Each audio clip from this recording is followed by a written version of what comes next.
ዓለምን የወረረው BYD የኤሌክትሪክ መኪና አብዮት። ዛሬ 60 ዓመት የሞላው ዋንግ ቹዋንፉ ከተራ የገበሬ ቤተሰብ ነው የተወለደው። እንደምንም ታግሎ በብረታ ብረት ቁሳቁስ የኬሚስትሪ ሳይንስ በፈረንጆቹም በ1987 ተመረቀም። በዲግሪ ላይ ደግሞ በ1990 ማስተርስ አካልበት። በዚህ ጊዜ ዋና ጥናቱ በባትሪ ሥራ ላይ ያተኮረ ሆኖ ነበረ። ዋንግ ሕልመኛ ነበር። እንደምንም ተጣጥሮና ታግሎ በጊዜው እያበበ ባለው የቻይና ኢንዱስትሪ ዘርፍ ውስጥ የራሱን ሥራ ይዞ ለመሰማራት ተጽዕኖም ለመፍጠር ከፍተኛ ፍላጎት ነበረው። ስለሆነም ከአክስቱ ልጅ $40,000 ተበድሮ በቻይና የኢንዱስትሪና የቴክኖሎጂ ከተማም በሺንዚን የራሱን ወርክሾፕ በ1995 ከፈተም። ልክ መለስተኛ ጋራጅ በሚመስል ወርክሾፕ ውስጥ ባትሪ የማምረት ሥራን ተያያዘው። ዘመኑ የሞባይል ስልክ አብዮት የተቀጣጠለበት ዘመን መሆኑ ለዋንግ ጠቅሞታል። ሸንዝን ከተማ በዛ ዘመን ግዙፍ የሚባሉት የነበሩት ኖኪያ፣ ሞቶሮላ፣ ፊሊፕስ፣ ሶኒ የመሳሰሉ የኤሌክትሮኒክስ አምራቾች የከተሙባት ከተማ ነበረች። በኤሌክትሪክ ቻርጅ እየተሞላ የሚሠራ ባትሪ ማምረት ተፈላጊ መሆኑን ያስተዋለው ዋንግ በዚህ ረገድ የተሻለ ምርት ለማቅረብ መታገሉን ቀጠለም። በሂደት የግዙፎቹ ሞባይል አምራቾች የኖኪያና ሞቶሮላ ዋና ባትሪ አቅራቢ ለመሆን ቻለም። የዋንግ BYD ባትሪ አምራች ቀስ በቀስ በመላው ዓለም በባትሪ ምርቶች እየታወቀ ሄደም።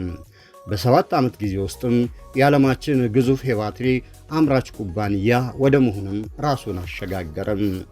ይህን ጊዜ ነበር ዋንግ BYD ከባትሪ ጎን ለጎን የራሱን የኤሌክትሪክ መኪና ማምረቻ ድርጅት ሊኖረው ይገባል ብሎ የወሰነው። አንድ የከሰረ የመንግሥት መኪና ፋብሪካን በጨረታ ገዝቶም ከዛ ቦታ ላይ የBYD መኪና ማምረቻን መገንባት ተያያዘው። በዚህ ወቅት ግን ዋንግ ከባድ ፈተና ተደቀነበት። ያን ጊዜ ኤሌክትሪክ መኪና ማምረት ከባድ ተደርጎ ነበር የሚታሰበው። በዚህ ከፍተኛ መዋለ ንዋይ ቴክኖሎጂና ዕውቀት ይጠይቃል በሚባልበት ኢንዱስትሪ ውስጥ ዋንግ ገብቶም ይሳካለታል የሚል እምነት ማንም አልነበረውም። ሌላው ቀርቶ አብረውት የሚሰሩት ሸሪኮቹ ጭምር እምነት ሊጥሉበት ስላልቻሉም ተቃወሙት፣ እንዲሁም ድጋፍ ነፈጉት። በ2003 ዋንግ ወደ ኤሌክትሪክ መኪና ማምረት ሲገባም የBYD ድርጅት የአክሲዮን ገበያም በከባዱ ኪሳራ አስተናገደም። በሁለት ቀናት ልዩነት ወደ 2.7 ቢሊዮን የሆንግ ኮንግ ዶላር ኪሳራም የBYD አክሲዮን ገበያ አጋጠመው። ይህን ተከትሎ ትልቁ የቻይና የቢዝነስ ጋዜጣ ሲዘግብ አንድ ባትሪ አምራች ማንም በማይደፍረውና ትልቅ ሀብት በሚጠይቀው የኤሌክትሪክ መኪና ማምረት ዘርፍ ካልገባው ብሎም ከሰረ ሲል ተቸው። በጊዜው የሚወጡ የቢዝነስ ዘገባዎች ሁሉም መንጃ ፍቃድ ሳይኖረው የኤሌክትሪክ መኪና ካላመረትኩ የሚል ሰው የገጠመው ትራጀዲ በማለት ነበር በዋንግ ላይ የተሳለቁበት። ቤተሰቦቹና ዘመዶቹ ሁሉ ውሳኔውን በተጠራጠሩበት በዚህ ከባድ ወቅት እርሱ ግን የኤሌክትሪክ መኪና ዓለምን የሚመራበት ወቅት ደርሷል ብሎም በጀመረው መስመር ተግቶ መስራት ቀጠለም። እነሆ በ15 ዓመታት ልዩነትም BYD የኤሌክትሪክ መኪናዎች ከአዲስ አበባ እስከ ቻይና መላው ዓለምን ተቆጣጥረውታል። ውድ ቤተሰቦቻችን በክፍል 1 የጀመርነውን የBYD የስኬት ታሪክ ዛሬም ሁለተኛውን ክፍል እናካፍላችኋለንና አብራችሁን ዝለቁ።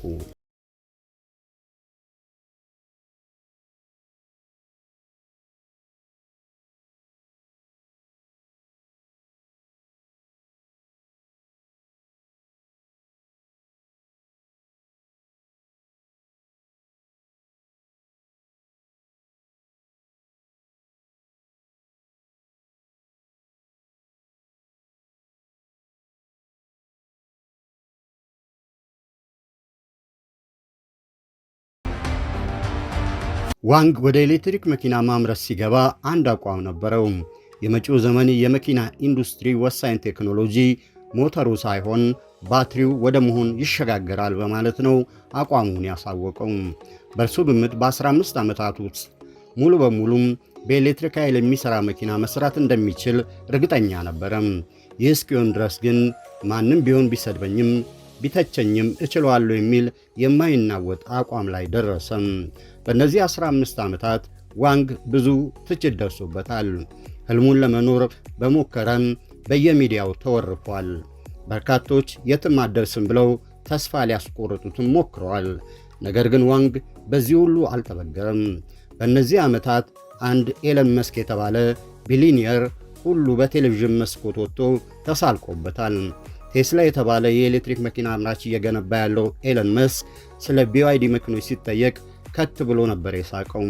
መኪናዎቻቸውን እዩዋቸው በማለት በለበጣ የሳቀውን ሳቅ ህልሙን ለማሳካት ለሚታገለው ለዋንግ ቅስም ሰባሪ በሆነ ነበረ።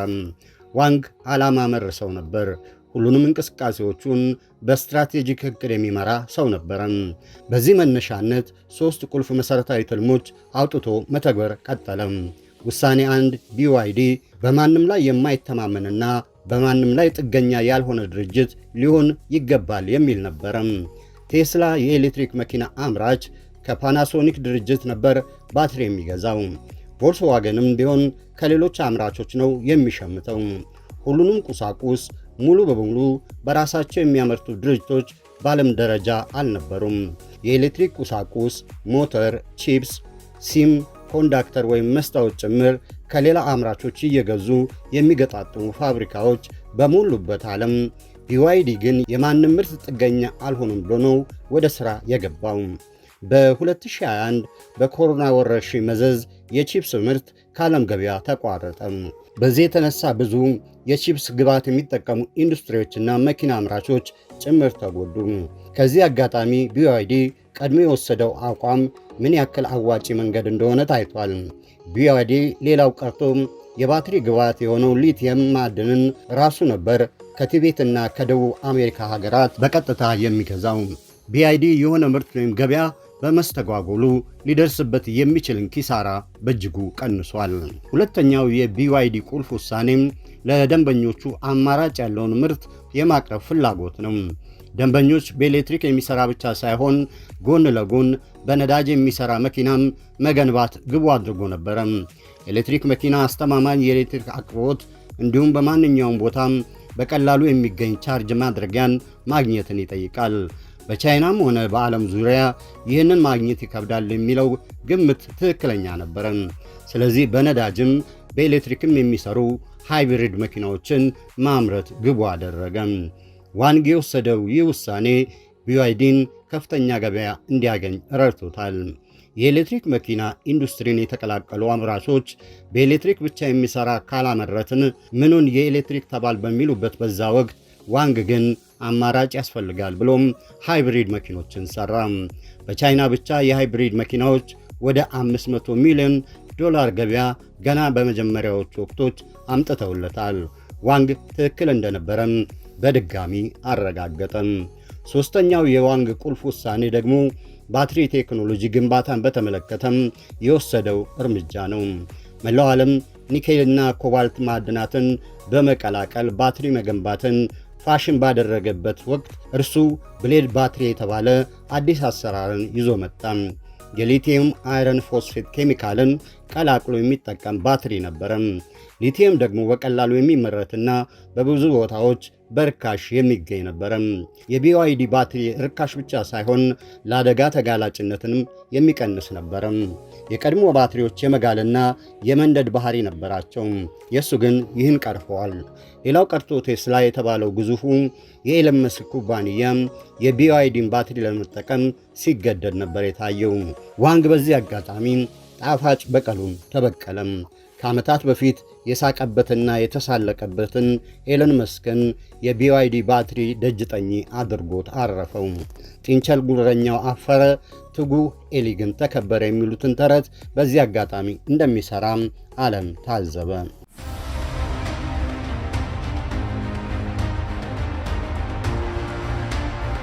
BYD በብዙ ጥረት ነው የዓለምን ገበያ የሰባበረው።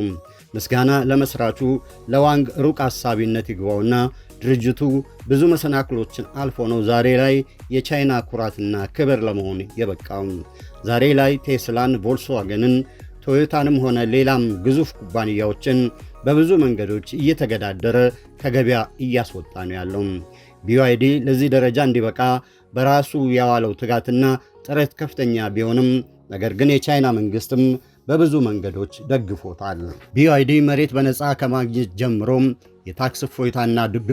የታክስ እፎይታና ድጎማ ጭምር ከቻይና መንግስት ተሰጥቶታል። ከዚህ በተጨማሪም ለከተማ አውቶቡሶችና ለታክሲ አገልግሎት የሚውሉ ተሽከርካሪዎችን እንዲያቀርብ የገበያ ዕድልም ተሰጥቶታል። BYD በተለያዩ መንገዶች ከቻይና መንግስት በአንድ መኪና ከ2000 እስከ 4000 ዶላር ይደጎም ነበር ይባላል። BYD ይህን ሁሉ የንግድ ዕድል ባያገኝ በመጀመሪያዎቹ ዓመታት የገጠመውን ኪሳራ ተቋቁሞ በዓለም አቀፍ ገበያ ከሌሎች ግዙፍ ድርጅቶች ጋር ለመወዳደር ይከብደው ነበር ይባላል።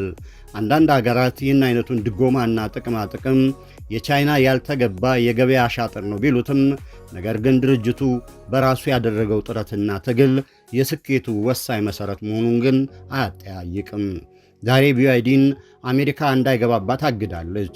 የጀርመኑ ቻንስለር ፍሬድሪክ መርዝ ቻይና ድረስ በመሄድ ለፕሬዚደንት ሺጂንፒንግ በቀጥታ BYDን የአውሮፓ ኩባንያዎች መቋቋም እንዳቃታቸው ነግረዋቸዋል። BYD የበለጸጉ ሀገራትን ጭምር ተወዳዳሪነት እያስፈራ ነው። በደረሰበትና በገባበት እንደ ቆሎ የሚሸመት ብቻ ሳይሆን የተፎካከሩትን ሁሉ ገነዳሶ የሚጥል ኩባንያ ሆኗል። በመላው ዓለም ላይ ዛሬ BYD የኤሌክትሪክ መኪና ተፈላጊ ብራንድ እየሆነ ነው።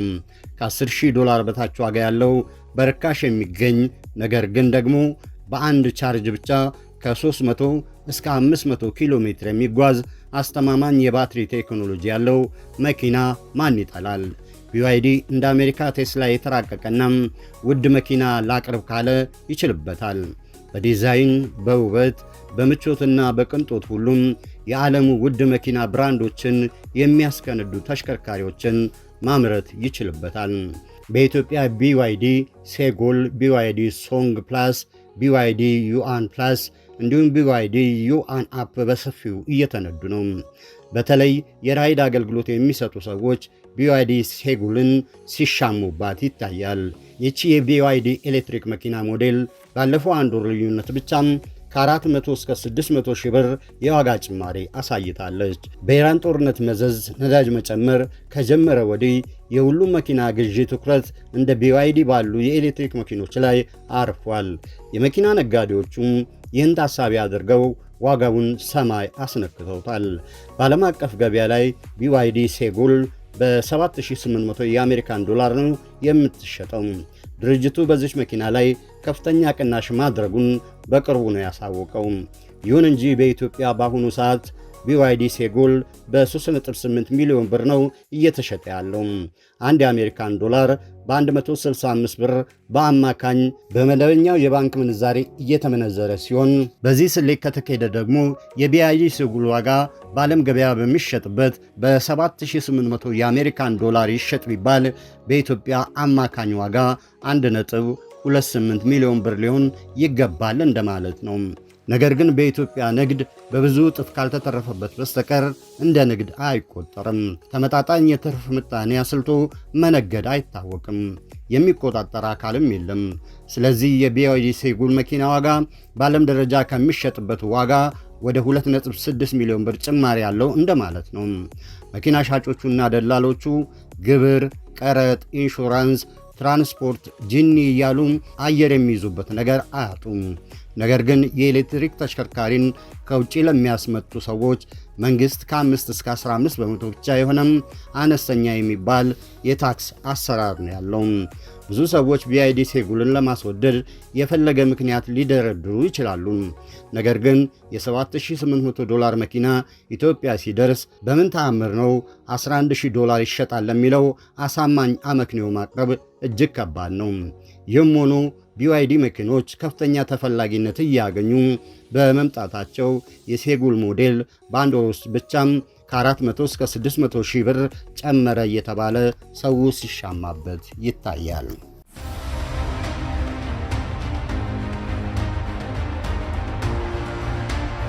BYD ከሴጉል በተጨማሪም BYD ሶንግ ፕላስ፣ BYD ዩአን ፕላስ እንዲሁም BYD ዩአን አፕ የተባሉ ሞዴሎችንም ይቸበችባል። ያላቸውና አቅማቸው ዳጎስ ያለ ከ5 ሚሊዮን ብር በላይ የሚጠሩትን እነዚህ በሰፊው እየገዙ ነው። 6 እና 7 ሚሊዮን ከነዚህ ውስጥ የሚጠሩ አሉ። BYD ሊኦፓርድ የተባለው ግን ከ13 ሚሊዮን ብር ጀምሮ ዋጋ ተለጥፎበታል። የኤሌክትሪክ መኪኖች ብዛት በኢትዮጵያ ቁጥራቸው ከ115 ሺህ በላይ ማለፉ ታውቋል። በአጭር ዓመት ውስጥ ወደ 500 ሺህ ለማድረስ እቅድ ወጥቷል። በአዲስ አበባ ብቻ 128 የኤሌክትሪክ አውቶቡሶች የተሰማሩ ሲሆን በአንድ ዓመት ብቻም ከ40 ሚሊዮን በላይ ሕዝብ አጓጉዘዋል። በሆርሙዝ ሰርጥ መዘጋት ነዳጅ በጨመረበት በዚህ ወቅት የኤሌክትሪክ መኪኖች ምን ያክል አስፈላጊ እንደሆኑ በተግባር ጥቅማቸውን አሳይተዋል። በኢትዮጵያ ወደ 17 መኪና መገጣጠሚያዎች አሉ። እነዚህ ወደ 60 ለማድረስ ጥረት እየተደረገ ነው።